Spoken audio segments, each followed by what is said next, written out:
Hello, Brian at Front Range Home Inspections.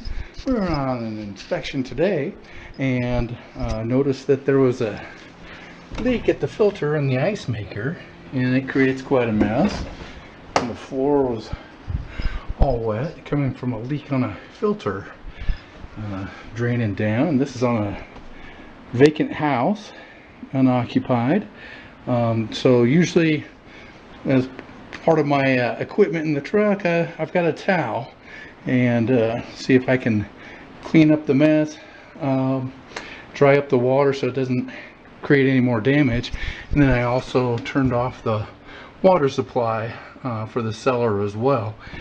Just common sense for an inspector when he's going through an inspection, if he sees something like this, to help out and prevent any more damage if possible.